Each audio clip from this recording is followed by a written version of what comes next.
You know, in the past, we've told you about the city of Lansing's plans to buy 50 mod pods. Well, now the city is looking for community input on these mod pods through a series of community meetings. And let's just say there are some neighbors who are for the mod pods and against them.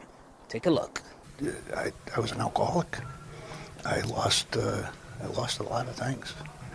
What I most lost was my own dignity. Lansing neighbor Clay Winters has a story that you probably won't forget. How did you feel almost being homeless? And I was scared to death. An experience that Clay says has prompted him to want to get involved with conversations about the unhoused population, which is why he was one of about 30 neighbors to show up to the Schmidt Community Center Tuesday for an informational meeting about the 50 mod pods the city recently purchased for about $600,000. what's the goal of this meeting tonight? Our hopes are to share information, to answer questions. Director of Human Relations and Community Services Kim Coleman spearheaded the meeting, informing residents that the mod pod community will be called Nova Transitional Housing that will provide wraparound resources and allow guests to stay from 6 to 24 months. They are 8x8 structure that is insulated with a steel door.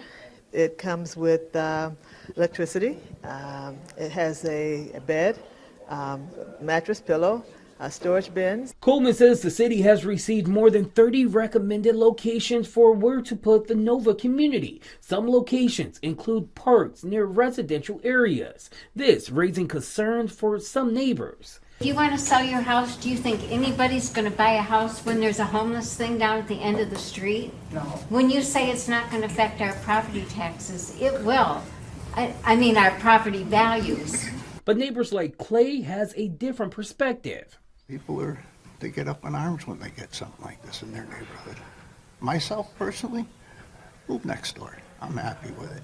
City officials emphasize they are taking all residents' concerns into consideration and hope to have the Nova community up and running by September 2026, a deadline that Clay is looking forward to because he says it's all about helping those in need. This is a very, very complicated situation, but we got to open our hearts and help our fellow citizens. Now, again, there will be a series of community meetings to talk about the mod pods here in Lansing. If you want to find out any more information about those community meetings, all you got to do is head on over to our website, fox47news.com. For now, reporting here in my neighborhood on the south side of Lansing, I'm Larry Wallace, Fox 47 News.